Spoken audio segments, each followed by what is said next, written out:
Saludos, buenas noches, bienvenidos a otro programa de Hablando de Frente. Habíamos estado afuera por 2 semanas. La semana pasada les hice comunicación desde el Valle de Antón y la semana anterior pues tuvimos aquí unos partidos de la CONCACAF muy interesantes que estaban pasando por Next. Así es que pues hoy nos corresponde retomar y lo vamos a hacer con muchísima fuerza. Gracias a todos por recibirnos en sus casas. Recuerden en sintonizarnos aquí a las 7:30 de la noche todos los jueves, y cuando no pueda hacerlo estamos en las redes de YouTube de Vallarino Panamá y de Next Panamá en las redes. Yo hoy quiero tocar un tema porque ha sido una semana extremadamente movida en temas mediáticos. Y digo temas mediáticos porque los temas jurídicos y los temas reales no son, como lo dicen, por lo menos muchos de los medios que han tocado la noticia. Empiezo por una que hoy hicimos referencia en una conferencia de prensa y que fue una total falsedad. Y cuando lo digo falso, hoy nosotros en la conferencia, particularmente el señor Camacho, decía algo que yo verdaderamente lo vengo diciendo hace tiempo. Me duele cuando medios de comunicación, porque usted puede ver en las redes y que en las redes le digan una cosa y le digan otra y usted va a ver, tiene que ver qué cree. Eso es lo mismo que usted estuviera en un parque y usted oye una persona decir algo y oye otra persona decir algo. Usted al final de cuentas va a decidir a quién le cree. Pero cuando usted lo ve de medios de comunicación, los medios de comunicación deberían tener algo de objetividad y deberían poder defender posiciones, y si no la tienen, esa objetividad, deberían poner por lo menos los dos lados de la noticia. Es decir, si yo no gusto de determinada persona, que es obvio que pasa, este es un programa de opinión, no es un programa informativo, pero yo quiero darle el balance. Yo le digo a las personas, como me han visto varias veces decirle, el día que quiera venir le doy 15 minutos a uno y 15 minutos yo, y de esa manera se mantiene un balance informativo. Eso no lo están haciendo ni otros periódicos ni otros canales. Y salta una noticia y dicen, ordenan imputar a Ricardo Martinelli en España, cosa que les puedo decir yo es absolutamente falsa. Para quienes lo quieran creer, y quienes no lo quieran creer tienen derecho a seguir creyendo lo que le dicen pues determinados medios o los submedios que hoy día existen en redes sociales y que tratan de confundir a la población. A ver, Baltasar Garzón hoy día es un abogado, él fue un juez español, de hecho muy reconocido cuando se dio el tema de Pinochet, y cuando digo reconocido, igualmente criticado en la parte mediática, pero cuando se dio el caso del exdictador de Chile, el señor Pinochet. Y en ese momento él era conocido como un juez. Luego tuvo muchos problemas, ha tenido muchas acusaciones, ha tenido varias denuncias, pero él ahora mismo está actuando en lo privado. Ese señor, que nosotros decimos que algún interés debe tener, porque para nosotros ningún español de la nada va a salir a querer poner una denuncia en contra de un presidente de allá de Latinoamérica porque le dio la gana de ir a poner una denuncia. Él fue y quiso poner una denuncia en contra de Ricardo Martinelli, alegando una circunstancia de cohecho, y un juez español le dijo, señor, a usted ni siquiera le recibo esa denuncia. No se la recibo porque eso no se puede configurar aquí en España, un cohecho que supuestamente ocurrió en Panamá. Cuando él le hacen eso, él hace una alegación ante el superior diciendo que podían concurrir a algún tipo de delito adicional en España y que él solicitaba que eso se investigara. Ante esa situación, el superior, y todavía existen recursos en contra de eso, pero el superior dijo, bueno, perfecto, que se abra la investigación y usted puede participar de la investigación porque él tiene una de esas ONG o fundaciones que de alguna manera pueden participar como querellantes al hacer esas denuncias. Entonces, eso es lo que realmente ocurrió y ahí estamos nosotros en ese momento, y ya pues los abogados en España del expresidente Martinelli tendrán que hacer lo propio. Se ha estado hablando en la semana de una serie de personas que vienen a hacer delaciones y tal y cual, y que si capturan o lo capturaron. A mí me enseñaron que yo no debo ni creer ni dejar de creer. Lo cierto es que nosotros hemos tenido casos en Panamá Y hoy ustedes van a, y cuando les digo que hoy van a verlo, es que hoy van a verlo. Hoy van a ver los videos de cada una de estas cosas ocurriendo y ustedes lo van a poder ver con sus propios ojos y escuchar con sus propios oídos. Hoy va a ser un programa fenomenal, créanmelo, de cómo vamos a desenmascarar de cómo ha estado funcionando el sistema de justicia. A mí como abogado no me meten los pelos para adentro diciéndome es que nosotros vamos a tener un testigo protegido o vamos a tener 2 testigos protegidos o vamos a tener 4. Para que ustedes sepan y estén claros, todos los casos del PAN empezaron con testigos protegidos. 1, 2 y 3. Tenían 3 testigos protegidos casi por caso y casi todos los casos se cayeron. El testigo de pinchazos, hoy lo vamos a ver, tenía también testigo protegido. Testigos protegidos creados. En los casos de Odebrecht, testigos protegidos. En el caso de El Gallero, testigos protegidos y el caso caído. ¿Por qué se caen estos casos? Y aquí, antes de hablar de lo del testigo protegido, nosotros vamos a hablar de por qué yo particularmente estoy en desacuerdo, no de ahora, desde hace 15 años, en contra de la figura del testigo protegido. Un testigo protegido es alguien que usted no puede saber quién es, en teoría. En teoría usted no puede saber quién es. Lo que quiere decir que usted pudiera tener una acusación de su peor enemigo y a usted no le dicen que es su peor enemigo. Y que no le digan que es su peor enemigo, lo que a usted le hace el daño es que usted no le puede explicar al juez, oiga, él está diciendo eso, pero yo tuve con él 7 problemas antes, peleamos una novia, él me debía plata, somos vecinos y tuvimos tal pleito, yo lo acusé a él de tal cosa antes. Entonces, si usted no le dejan saber quién lo está acusando, usted lo primero que usted no puede hacer es explicarle al juez los que pudieran ser condiciones que hicieran a esa persona un testigo sospechoso. Por ejemplo, si ahora mismo me llamaran a mí para ser testigo en contra de Juan Carlos Varela, ¿ustedes consideran que yo sería un testigo sospechoso? Por supuesto que sí. Y viceversa también. Si a él lo llamaran en un caso a ser testigo en contra mío, sería un testigo sospechoso. No significa que es un testigo inhábil. Ojo, eso no significa que no puede participar y no puede declarar. Significa que yo le digo al juez, préstele mucha atención a este señor, porque este señor tiene ciertos intereses muy particulares por los cuales él puede estar declarando en contra mía. Entonces, eso significa decirle al juez, actúa con cuidado. Y cuando uno tiene los testigos, sea protegidos o de cualquier naturaleza, existe otra cosa que se llama la razón del dicho. Y esa razón del dicho significa que el testigo, cuando está oculto, no puede explicar por qué sabe los hechos. Entonces yo puedo agarrar, porque es la única manera de usted cotejar y saber si eso es verdad o mentira. Porque yo puedo decir ahora mismo y decir, mire, yo creo que el señor Omar Torrijos fue el que le disparó a John F. Kennedy. Ya, yo declaro eso. Pero cuando empiezan a ver la razón del dicho, que es decir, ¿y usted cómo le consta eso? Lo primero que yo tendría que decir es porque yo estuve en Dallas, ¿verdad?, en el año que mataron a Kennedy, y de hecho estaba enfrente. Y entonces tenía a Omar Torrijos a esta distancia y yo puedo explicar esas cosas. Pero resulta ser que para el momento que mataron a Kennedy, yo no había nacido. Entonces eso sería fácil de rebatir ante un juicio si eso se puede saber quién es el que está declarando. Pero si no lo pueden saber, yo pudiera hacer semejante aberración de declaración. Y nadie me pudiera cuestionar sobre esos hechos. Entonces, a nivel conceptual, yo estoy en desacuerdo con los testigos protegidos.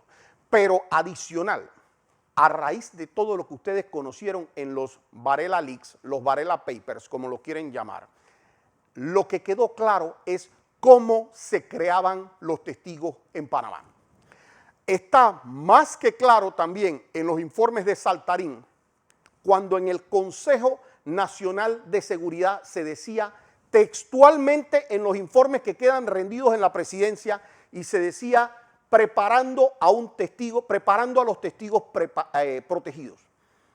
¿Cuándo en la vida se ha visto que el Consejo Nacional de Seguridad con un abogado privado prepare testigos protegidos? Pero les voy a decir más. ¿Cuál es lo peor que ha pasado aquí con las supuestas delaciones que hemos tenido? Si ustedes me preguntan a mí, ¿quién es el mayor culpable que pudiera existir de Odebrecht? Serían las grandes empresas, los empresarios mismos de Odebrecht. Esos ejecutivos o esos funcionarios que son los que causaron la cascada en 3 gobiernos corrompiendo, serían los peores culpables. Y resulta ser que esos señores vinieron y dijeron, yo señalo a este, yo señalo a este y yo señalo a este. Y resulta ser que a ellos no les toca un día de cárcel. Y eso no está bien. Pero número 2, no les toca multa. Porque la multa que le toca es a la empresa, resulta ser que la pagan cuando le da la gana, como les da la gana y en la forma que les da la gana. Entonces, ¿cuál es el premio? El premio es que el fiscal decide en contra de quién él quiere llevar la investigación. Y vamos a poner que nosotros tenemos a 10 personas señaladas y, o sospechosas o en investigación y el fiscal quiere ir en contra de Carlos. Entonces el fiscal le dicen, si tú declaras en contra de Carlos, yo te libero de cargos. Y eso es lo peligroso que ha estado ocurriendo. ¿Por qué? Porque cuando un testigo delata, ¿verdad?, que se le pudiera reducir la prisión, una cosa es reducirla y otra cosa es eliminarla del todo, porque es algo demasiado, la persona está demasiado tentada a hacer cualquier cosa para él quedarse sin un solo día de cárcel y poder decir lo que quiera. Pero adicional a eso, el otro problema que está pasando en Panamá es que cuando usted le va a pedir a un testigo que delate, como ocurre en otras jurisdicciones en Estados Unidos, usted le dice, delata, pero dime las pruebas.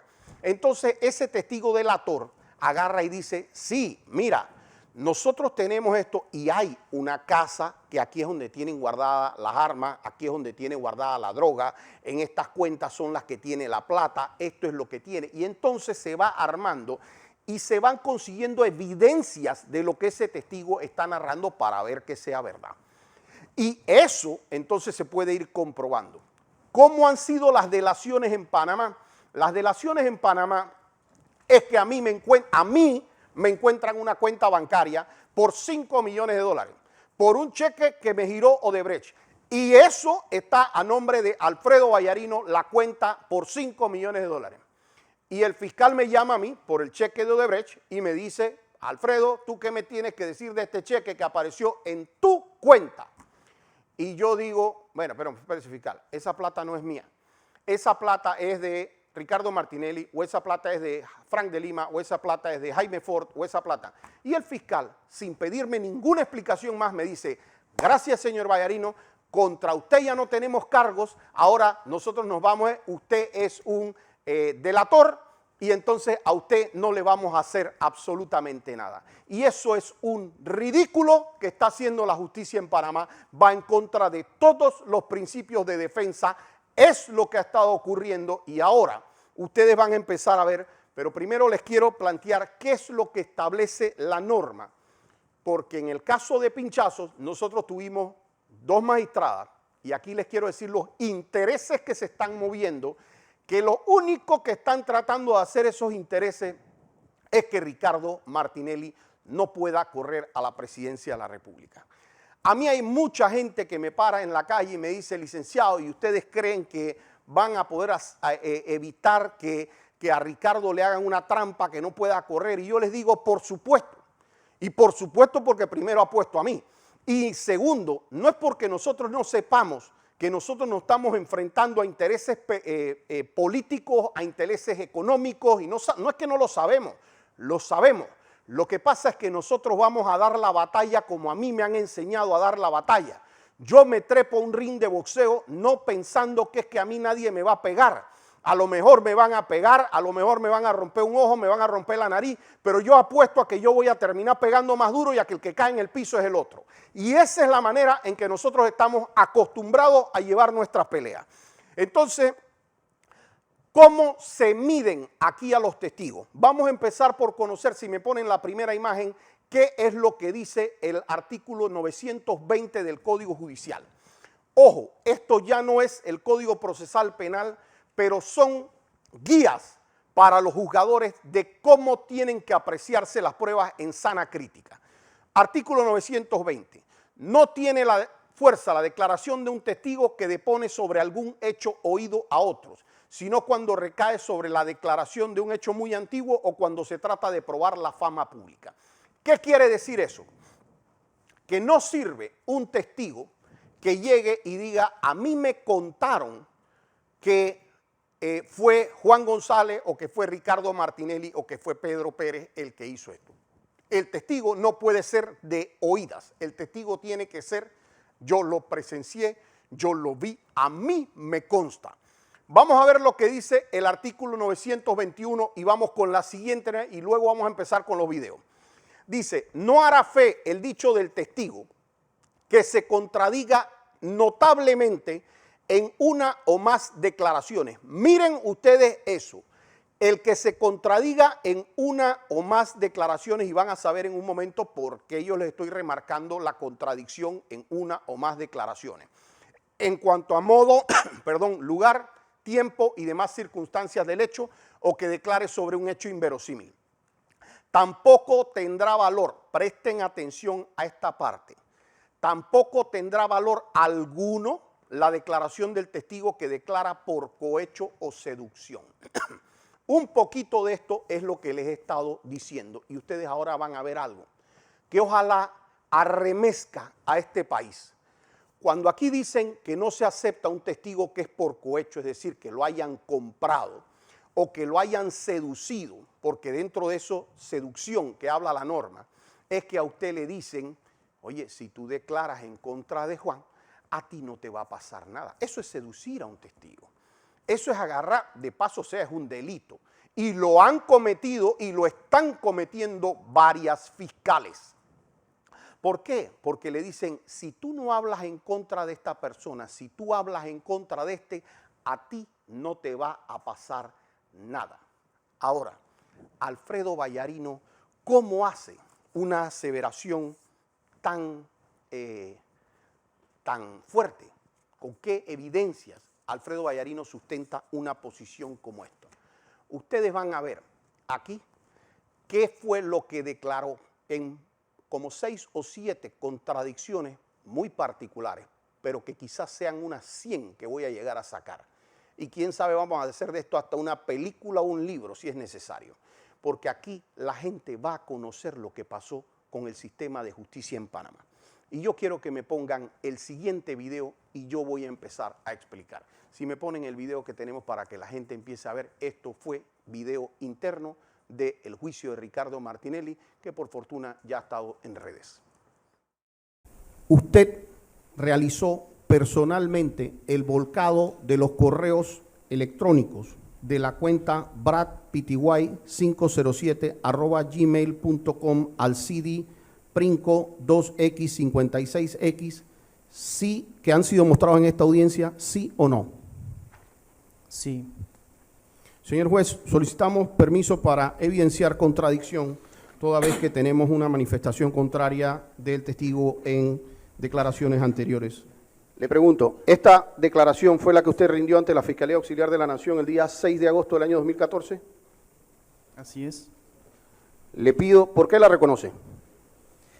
Por el número de testigo protegido, la fecha, y que está firmada con una huella digital. Le pido que le lea al tribunal en voz alta lo que tengo subrayado en lápiz, desde aquí hasta aquí. En el día de hoy vengo a hacer entrega de un disco compacto que mi conocido me hizo llegar, que es un CD marca Plinko Boyek 2X56X, el cual me indica que este CD contiene correos electrónicos que se encuentran en la cuenta que él mencionó en el video que hizo. A ver, este era el testigo protegido. Ustedes ven que cuando yo le inicio la pregunta, le pregunto si él volcó los correos al CD. Y él dice que sí.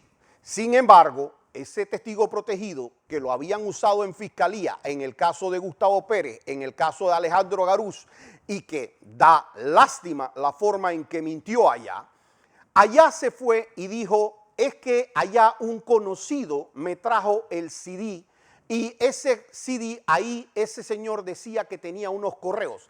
Acá él decía que él era el que había volcado esos correos. Terminó saliendo en juicio que esos correos se habían volcado desde la computadora de Rolando López. Es decir, ni una, ni dos, ni tres. Ahora es porque les tiene que empezar a hacer sentido cuando les digo que el artículo decía, y eso fue lo que hicieron los jueces, decir que no puede tener el valor de un testigo que se contradiga una o más veces en sus distintas declaraciones. Vamos a ver el siguiente video en el cual ustedes van a ver el testimonio de una persona, porque esta persona acude a fiscalía y cuando acude a fiscalía le dice al fiscal, oigan esto, él se presenta con un CD como queriendo hacer que tiene una prueba adicional y el CD contiene el video de una persona que estaba en silueta. Esa persona que estaba en silueta narraba una serie de cosas, a mí me consta que pasaron tales y cosas en el Consejo Nacional de Seguridad. Resultó que el que aparecía en ese CD que él llevó a la fiscalía diciendo que era otra persona, era él mismo el que aparecía en el CD y se había borrado la silueta. Vamos a ver el siguiente video para que Panamá vaya conociendo exactamente cómo se dio el juicio de Ricardo Martinelli. Ha manifestado usted a este tribunal que usted es la persona que aparece con rostro en silueta y voz distorsionada dentro del DVD que se entregó a la fiscalía. ¿Es eso cierto, sí o no? Así es. Señor juez, solicito permiso para evidenciar contradicción toda vez que tenemos un documento previo rendido por el testigo que manifiesta lo contrario. Proceda. Permiso, señor juez, para ponerle de presente el documento lleno. Señor testigo, ese documento que le pongo de presente es la declaración jurada que usted rindió ante la Fiscalía Auxiliar el día 1 de agosto del año 2014. Efectivamente, corresponde al número testigo protegido, la fecha y está firmada por una huella digital. Gracias. Le pido que me lea desde este punto que está aquí hasta este punto de lo que usted declaró en dicha declaración jurada. Mi presencia ante este despacho es para hacer entrega de un disco compacto tipo DVD-R marca Maxell que contiene el testimonio de mi conocido. A ver, presten atención. Él decía en el juicio que el testimonio era el de él, que él era el que había grabado en ese CD. En la fiscalía, él decía que era un conocido que le había llevado ese CD con un testimonio supuesto de lo que todo había ocurrido en el Consejo Nacional de Seguridad.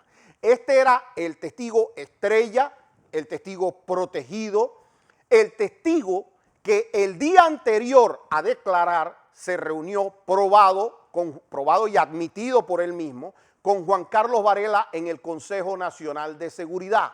Cuando supuestamente, cuando ustedes ven la noticia y cuando ustedes ven las declaraciones que él hace en el proceso, supuestamente era una persona que voluntariamente había llegado porque se había enterado y le habían llegado estos CD y estas cuestiones, y en la fiscalía no había dicho que es que el día anterior se había reunido con Juan Carlos Varela y es que le habían recomendado, entre comillas, que fuera a agarrar a poner esta denuncia. Eso no lo dijo. Ni lo decía tampoco Juan Carlos Varela en las noticias diciendo yo me encontré con un testigo en el Consejo Nacional de Seguridad y le recomendé que fuera a poner una denuncia. No, él salía con pose de bañista sorprendido y para los que no sepan eso es como cuando usted se está bañando y le abren la cortina del baño y hace así. Bueno, esa era la pose que ese señor tenía cuando agarraba y decía, ay, no sé, nos sorprendimos, resulta ser que salió un testigo protegido y nadie sabía de dónde había salido ese testigo protegido. Pues en los informes de Saltarín salía que en el Consejo Nacional de Seguridad se preparaba a los testigos protegidos. Pero nosotros, en el ánimo de querer seguirle mostrando al tribunal que teníamos a una persona que estaba claramente mintiéndole, esa persona iba al proceso y se refería a una persona, a unos seudónimos del Consejo Nacional de Seguridad, que eran Didier y William. Y decía que no los conocía, que no sabía quiénes eran ellos. Pero resulta ser que nosotros sabíamos pues que se conocían de años atrás y que uno era incluso su primo hermano. Pero vamos a ver qué decía este señor sobre quiénes eran el señor Didier y el señor William, según él. ¿Desde cuándo conoce usted a los señores William Pitty y el señor Ronnie Rodríguez? El señor Ronnie Rodríguez lo conozco de los años 2005-2006, cuando trabajamos en la de DIP, es decir, con 2I. Y al señor William Pitty somos primo hermanos. Es decir, usted desde antes del año 2000, desde antes del 29 de julio del año 2014, usted sabe sus nombres y su seudónimo. ¿Es eso correcto, sí o no? Objeción conclusiva. Ya contestó. Y, señor juez, solicito permiso para elevar un ejercicio de contradicción basado en lo que el testigo manifestó que era contrario a conocer a estas personas. Es la declaración que usted rindió ante la Fiscalía Auxiliar de la Nación el día 29 de julio del año 2014. Sí, ¿Por qué la reconoce? por la fecha, 29 de julio, hay una huella,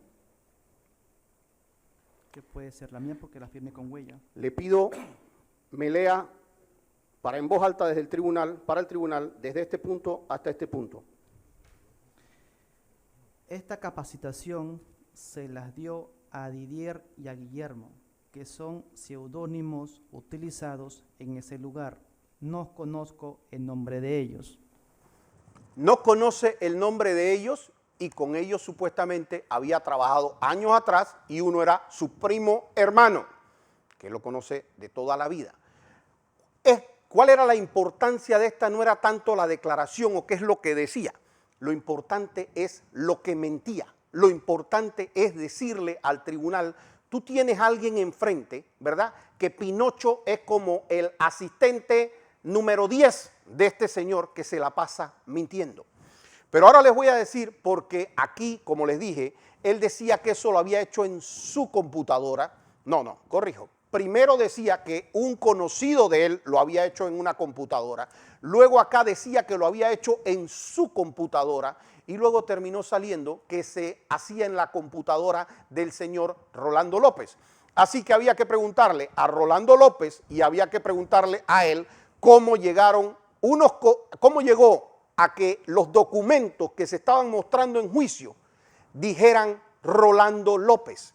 Y como eso no se podía explicar, el jefe del Consejo Nacional de Seguridad, la mejor explicación que se le ocurrió es que él no conocía al testigo protegido, que no tenía idea quién era, pero que alguien le pidió una computadora para ayudar dentro de un proceso que él no sabía básicamente para qué era, y él le mandó su computadora. Y yo incluso le llegué a preguntar si había sacado los archivos, etcétera, ¿verdad? Porque aquí no le puedo poner todo el juicio, porque esto es un chiste. Pero veamos qué decían Ismael Pitty y Rolando López sobre lo que ocurrió con la computadora. Usted indicó que el motivo por el cual aparecía su nombre, el suyo, Rolando López, en una computadora que tenía los supuestos correos volcados, era porque usted había prestado su computadora al señor Ismael Pitty. ¿Es eso correcto? Sí, presté la computadora.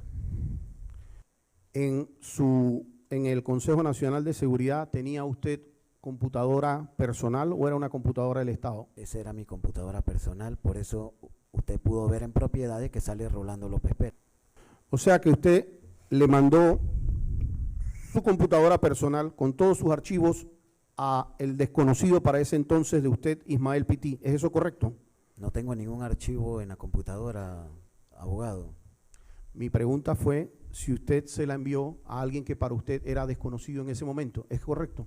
Sí, señor, porque iba a colaborar con la justicia.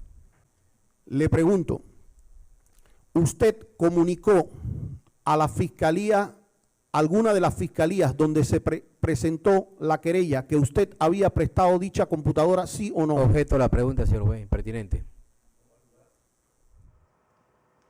Ustedes cuando van a ver, lo primero, él decía que no. No sé por qué salió editado, pero decía que no.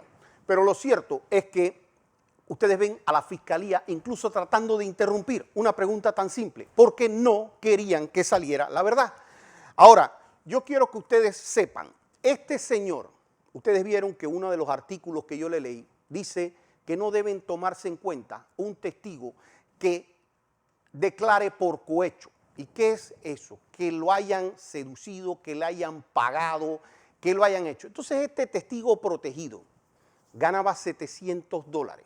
Ustedes van a oír que ahí dice 1.300, pero ese es su salario después como sargento. Como cabo ganaba 700 y pico y lo ascendieron. Pero ahora vamos a ver cómo se da ese nombramiento de ellos, cómo se da ese nombramiento de esa persona a Estados Unidos. Si me ponen el siguiente video. Que usted fue nombrado para el cargo que usted desempeñaba ante la OEA. ¿Usted tenía visa de los Estados Unidos de América? ¿Sí o no? No. ¿Sacó usted visa antes de irse? Para poder ingresar, sí. ¿Quién le ayudó con ese trámite de visa ante la Embajada Americana? No lo recuerdo. Señor Ismael Pití, ¿a usted se le proporcionó pasaporte diplomático para ir a representar a Panamá? ¿Sí o no? Sí. ¿Recuerda usted qué día sacó ese pasaporte diplomático? No. ¿Quién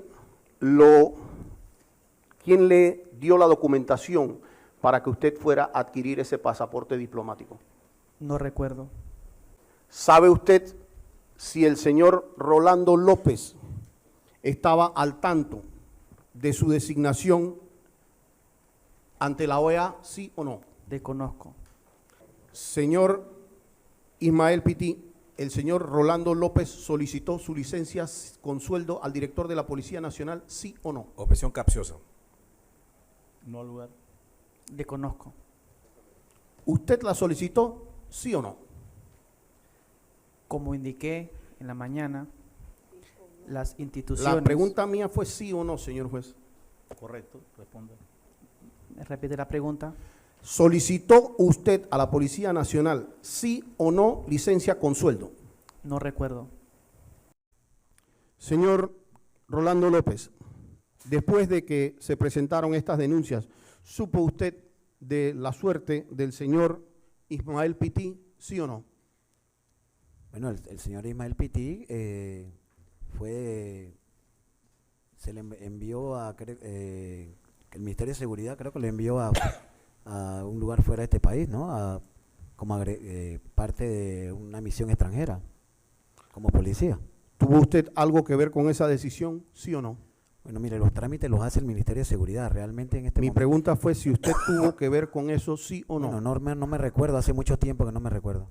No se recuerda, y como ellos dos no se acuerdan, como él no sabe si lo nombró y él tampoco sabe quién lo nombró, porque esto eran preguntas interminables para saber si sabían quién lo había nombrado, yo quiero que vean una imagen de quién solicitó esa licencia para Estados Unidos y qué día.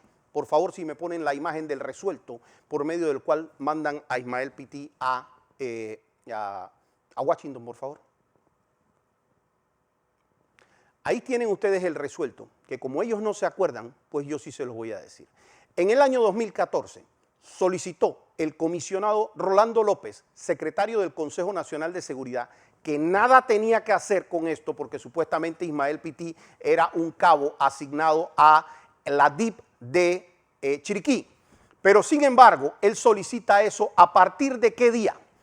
A partir del 8 de agosto del año 2014, es decir, Al día siguiente de que ese señor termina de declarar, lo sacan como agregado diplomático hacia Estados Unidos. ¿Quién nombra a este señor? Miren, yo le hago pregunta al señor Ismael Pití. ¿Quién lo había nombrado? Y él no tenía, no sé, no tengo idea quién lo nombró. ¿Usted era diplomático de carrera? No, yo no soy diplomático. ¿Tuvo estudios como diplomático? No, no tengo. Sin embargo, ahora ustedes van a ver, porque nosotros hemos repetido aquí varias veces que ese señor gana casi $10,000 al mes y que venía de ganar $700, luego 1.300 y luego casi $10,000 al mes. Y si me ponen, por favor, ya estamos en los últimos 2 videos, por favor, si me ponen el video donde nos hablan de cuánto nos cuesta este señor y cómo les ha costado a ellos casi, al día de hoy, casi $700,000 a ustedes.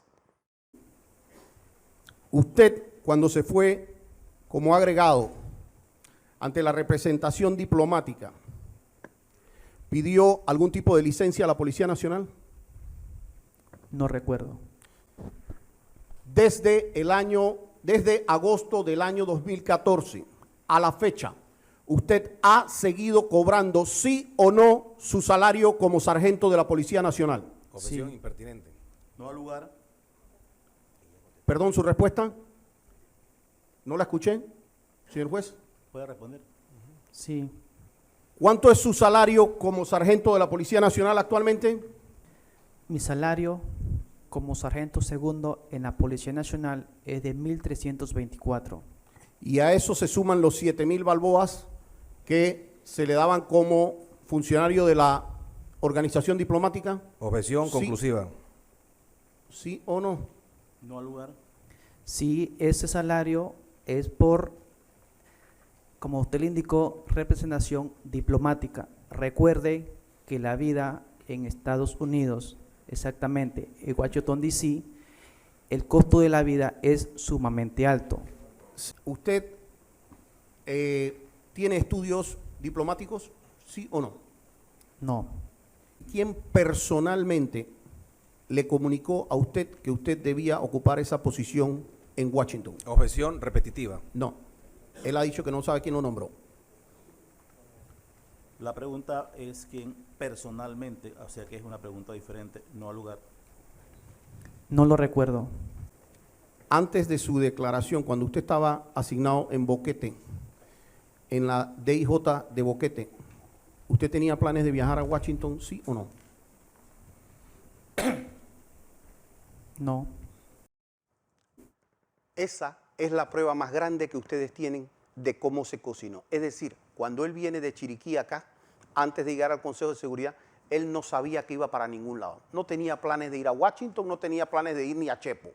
Pero resulta ser que hizo declaraciones en la manera en que querían que hicieran esas declaraciones y resulta ser que le multiplicaron por 10 el salario. Usted y yo hemos pagado casi $700,000 de ese señor. Y yo espero que el presidente de la República actual, a quien yo le tengo un aprecio muy grande, vea este video.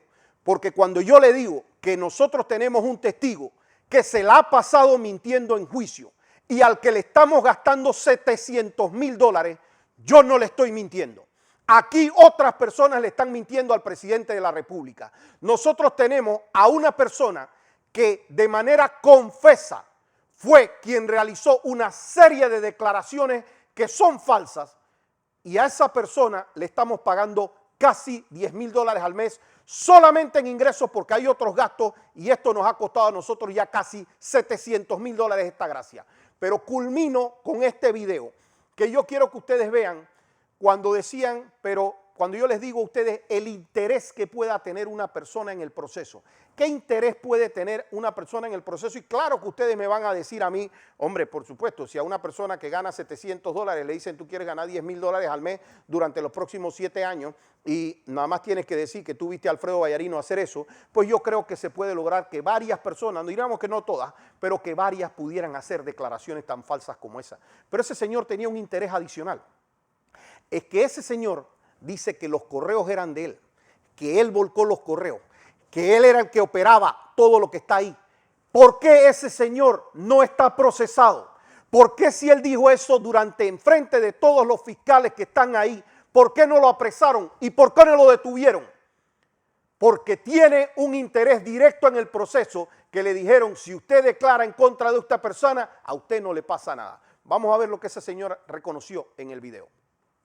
Cuando usted rindió declaración como testigo protegido, ¿le indicó usted al fiscal auxiliar que la persona que aparecía en el video era usted, sí o no? No, ¿Usted le manifestó en algún momento al fiscal auxiliar de la Nación que usted había participado de hechos de vigilancia, pinchazos o seguimientos, sí o no? no, El correo electrónico brad507@gmail.com nos indica usted que era de su propiedad, ¿es correcto? sí, Y nos indica que los correos que supuestamente fueron intervenidos fueron puestos por usted en ese correo. ¿Eso es así, sí o no? no entiendo la pregunta. ¿Usted fue quien envió esa información a ese correo, sí o no? Así es. ¿Usted ha sido perseguido disciplinariamente a la fecha? Objeción repetitiva. No al lugar. No, Ustedes ven cómo la fiscalía trataba de que no se le preguntara. No solamente no fue procesado disciplinariamente, no fue procesado penalmente, en su momento podían decir no se lo dijo a él, que él era el que había hecho a el fiscal auxiliar. Pero ahí ustedes vieron en audio y video a cerca de 6, 7 fiscales sentados, supuestamente a los más berracos del Ministerio Público. ¿Y cómo es que le dicen delante que él es el que hizo eso? ¿Y cómo es que no proceden de inmediato a hacerle un examen? Entonces, esto que ustedes vieron es un pequeño extracto que lastimosamente me ha agarrado el tiempo y no puedo continuar, pero créanmelo que en los próximos programas vamos a seguir. Pero esto es lo que le quiero decir de si yo debo tener temor de que aquí vengan testigos protegidos. Tráiganmelo uno por uno, que vamos a subir al ring. Los veo el próximo jueves aquí, Hablando de Frente.